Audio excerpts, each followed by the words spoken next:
दिल की नसें बंद होने से ठीक 10 दिन पहले दिखाई देते हैं ये लक्षण। आपको तुरंत अलर्ट होने की जरूरत है और अपनी कुछ जांचें तुरंत ही आपको कराने की जरूरत है।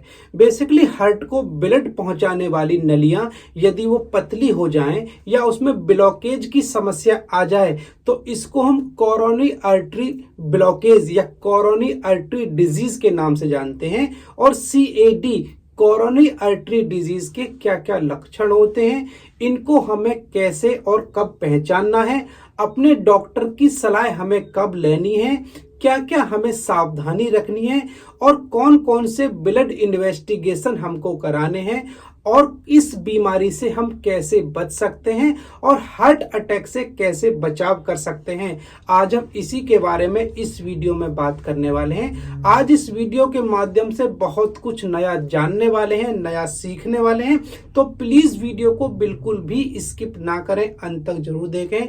और वीडियो में बताई गई जानकारी यदि आपको अच्छी लगती है तो प्लीज वीडियो को एक लाइक दें, एक कमेंट करें, वीडियो को शेयर करें, चैनल को सब्सक्राइब करें, साथ में बेल आइकन जरूर दबाएं जिससे आने वाली हर नई वीडियो का नोटिफिकेशन सबसे पहले आपके पास पहुंचे।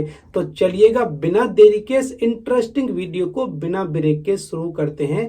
बेसिकली आजकल हार्ट अटैक की जो समस्या है बहुत ही कम उम्र के लोगों को अपनी चपेट में ले रही है और हार्ट अटैक से बचने के लिए हमें कुछ ज्यादा अलर्ट रहने की जरूरत है, कुछ सिम्टम्स की हमें देखने की जरूरत है। बेसिकली क्या है, जो कोरोनरी आर्टरी ब्लॉकेज की समस्या अगर आपको हो जाती है तो आपको तुरंत ही डॉक्टर के पास जाने की जरूरत है और मेडिकल टेस्ट आपको करवाने हैं जिससे कि समय रहते आप अपना इलाज करवा सकते हैं।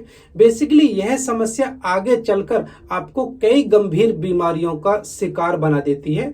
इसलिए यदि हमारी नलियों में फैट जमा हो रहा है या कोलेस्ट्रॉल जमने की वजह से हार्ट मसल्स को जो ब्लड सप्लाई है, ऑक्सीजन सप्लाई है, उसके अवरुद्ध होने की वजह से दिल का दौरा आपको पड़ सकता है, सीने में दर्द, एंजाइना की शिकायत आपको हो सकती है और हार्ट अटैक जैसी समस्या भी आपको हो सकती है। इसलिए कोरोनरी आर्टरी ब्लॉकेज के लक्षणों को समझना आपके लिए बहुत ही ज्यादा जरूरी है ताकि समय रहते आप अपना इलाज शुरू कर सकें, बचाव के तरीके अपना सकें और हार्ट अटैक जैसी समस्या से काफी हद तक बच सकें। बेसिकली कोरोनरी आर्टरी डिजीज के कुछ शुरुआती लक्षण होते हैं। Early warning sign of coronary artery blockage या डिजीज, इसके बारे में यदि हम बात करें तो आपकी जो कोरोनरी धमनी है उसमें रुकावट आने के कुछ शुरुआती लक्षणों को पहचानना काफी ज्यादा मुश्किल होता है क्योंकि ये जो लक्षण होते हैं हर व्यक्ति में अलग अलग तरह के होते हैं। तो चलिए बात करते हैं कुछ सामान्य शुरुआती लक्षणों के बारे में जो कि कोरोनरी आर्टरी डिजीज को दर्शाते हैं। बेसिकली सबसे पहला जो इसमें लक्षण होता है वो है सीने में दर्द या बेचैनी की समस्या होना। कोरोनरी आर्टरी डिजीज यदि आपको हो गई है तो इसके सबसे पहला जो आम लक्षण होता है वो आपके सीने में दर्द या बेचैनी की समस्या होती है। और ये जो दर्द और बेचैनी की जो समस्या होती है वो आपकी छाती में बिल्कुल मध्य की तरफ या फिर आपकी बाईं की तरफ या फिर आपको एक कुछ निचोड़ने जैसी अनुभूति आपके सीने में हो सकती है। और यह जो दर्द है ये आपके बाएं कंधे की तरफ, बाएं गर्दन की तरफ, आपके जबड़े की तरफ, आपको लेफ्ट साइड में ये आपके फैल भी सकता है। नेक्स्ट जो आपको लक्षण दिखाई देगा वो है बहुत ज्यादा थकान महसूस होना। अगर रोजमर्रा के काम करने के बाद भी या फिर आप जो बिना किसी वजह के भी आप बहुत ज्यादा थकान महसूस करते हैं या आपको अचानक बहुत ज्यादा थकान महसूस होने लगी है तो ये आर्टरी ब्लॉकेज का एक संकेत होता है। इस थकान के चलते लोग शारीरिक क्षमता है उनमें काफी कमी आ जाती है और कमजोरी बहुत ज्यादा महसूस होती है। नेक्स्ट आपको सांस लेने में तकलीफ हो सकती है। जब व्यक्ति कोई भी फिजिकल एक्टिविटी करे या फिर बिस्तर पर लेटे लेटे ही आपकी सांस लेने में कठिनाई होने लगे या फिर आपको सांस लेने में कोई तकलीफ महसूस हो तो ये लक्षण भी आपकी आर्टरी ब्लॉकेज की तरफ संकेत देते हैं। और यह दर्शाता है कि आपकी हार्ट को ब्लड सप्लाई, ऑक्सीजन सप्लाई अवरुद्ध हो चुकी है। यह आपके सीने में दर्द के साथ भी हो सकता है या अकेले भी आपको हो सकता है। नेक्स्ट है आपको चक्कर आने की समस्या होना, सिर दर्द होना, सिर एकदम घूमना।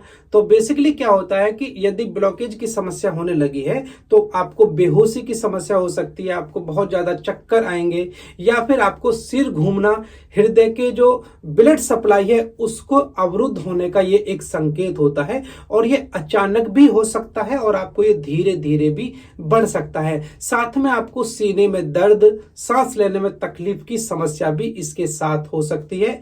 नेक्स्ट जो लक्षण है वो है वॉमिटिंग होना, मतलब मतली या अपच की समस्या होना। कुछ व्यक्तियों में पेट के ऊपरी भाग से आपको अपच की समस्या, मतली जैसी मतलब उल्टी आने की जो समस्या है उसका आपको अनुभव हो सकता है। और उल्टी और मतली जैसी समस्याओं को हृदय संबंधी लक्षण ना समझकर लोग इसको गैस्ट्रोइंटेस्टाइनल समस्याओं के साथ जोड़ देते हैं। इसलिए आपको थोड़ा अलर्ट रहने की जरूरत है। और यदि आपके शरीर के विभिन्न अंगों में दर्द होना, इसमें क्या होता है कि कुछ व्यक्तियों को सीने में दर्द के अलावा आपको शरीर के कुछ बाकी हिस्सों में, जैसे कि आपकी पीठ में, हाथ में, गर्दन में, जबड़े में भी दर्द की शिकायत आपको हो सकती है, या फिर कुछ उसमें असुविधा आपको महसूस हो सकती है। नेक्स्ट जो लक्षण है वो है आपका ठंडा पसीना आपको आना। बिना किसी स्पष्ट कारण के आपको ठंडा पसीना अगर महसूस हो रहा है तो यह भी हृदय संबंधी बीमारी होने का एक संकेत होता है। और इन लक्षणों के साथ आपको कुछ बेचैनी हो सकती है या फिर आपके सीने में दर्द की समस्या भी हो सकती है। और नेक्स्ट इंपॉर्टेंट सिम्टम है वो है आपकी धड़कन का अनियमित हो जाना।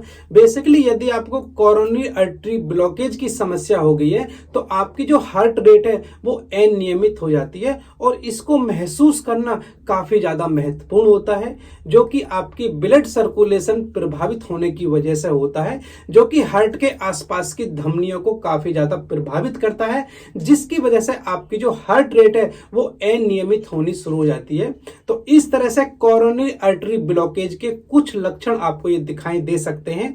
और यदि ये जो लक्षण है 10 मिनट तक इसी तरह के हमें लक्षण दिखाई देते हैं या इनका हमें अनुभव होता है तो हमें मेडिकल चेकअप की जरूरत है, मेडिकल हेल्प की तुरंत ही जरूरत है।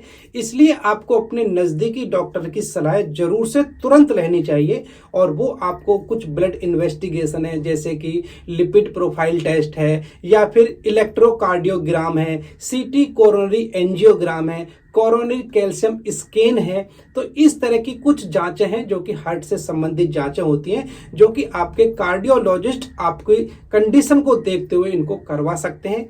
अब हम बात करें कि यदि आपको कोरोनरी आर्टरी डिजीज से बचना है तो हमें कौन कौन से इसके कारण हैं, किस किस वजह से ये हमें समस्या हो सकती है, ये ब्लॉकेज की समस्या हमें क्यों हो सकती है। यदि हम इसके रिस्क फैक्टर को जान लेते हैं तो इस बीमारी के रिस्क फैक्टर्स के बारे में जागरूक होकर आप इस बीमारी की चपेट में आने से काफी हद तक बच सकते हैं।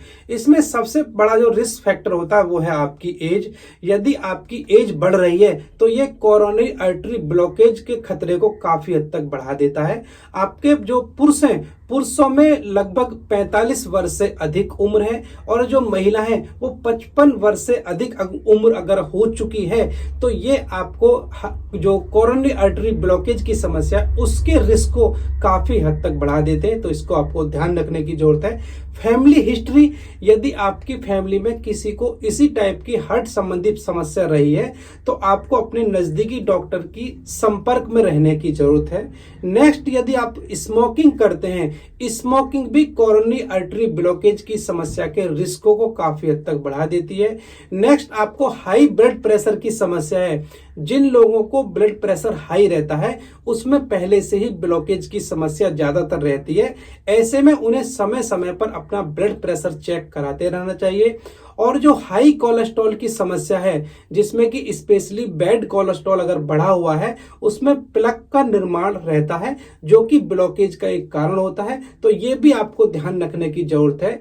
नेक्स्ट, यदि आपको डायबिटीज की समस्या है, बेसिकली डायबिटीज होने पर जो प्लक के निर्माण तेज हो जाता है। और यदि आपको डायबिटीज है तो आपको ध्यान रखने की जरूरत है, और ये आपको कोरोनरी आर्टरी डिजीज होने के रिस्क को कई गुना बढ़ा देती है।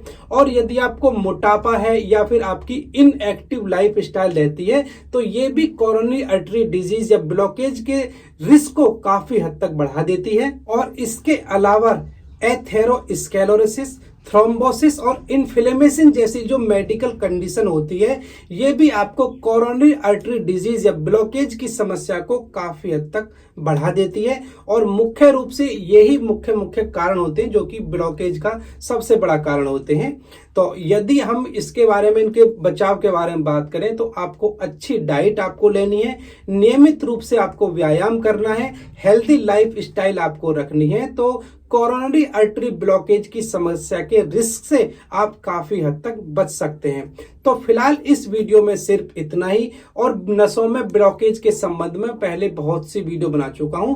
2 महत्वपूर्ण वीडियो का जो लिंक है वो आपको एंड स्क्रीन पर दिखाई दे जाएगा, उन वीडियो को जरूर से देखिएगा। बहुत ही अच्छी जानकारी उन वीडियो में दी गई है। और मैं उम्मीद करता हूं कि आज इस वीडियो के माध्यम से आपने कुछ ना कुछ नया जरूर सीखा होगा, नया जाना होगा। वीडियो में बताई गई जानकारी आपको अच्छी लगी होगी तो प्लीज वीडियो को एक लाइक दें, एक कमेंट करें, वीडियो को शेयर करें, चैनल को सब्सक्राइब करें, साथ में बेल आइकन जरूर दबाएं जिससे आने वाली हर नई वीडियो का नोटिफिकेशन सबसे पहले आपके पास पहुंचे। यदि आप जानना चाहते हैं नसों में ब्लॉकेज को खत्म करने के लिए कौन से योगासन करें, इसके लिए आप ये ऊपर वाली वीडियो देखें। और प्रोटीन से भरपूर फूड के द्वारा ब्लॉकेज की समस्या से कैसे निपटें, इसके लिए आप ये नीचे वाली वीडियो जरूर देखें। मिलते हैं एक नई वीडियो में नई जानकारी के साथ। तब तक आप सभी को मेरा नमस्कार। जय हिंद, वंदे मातरम।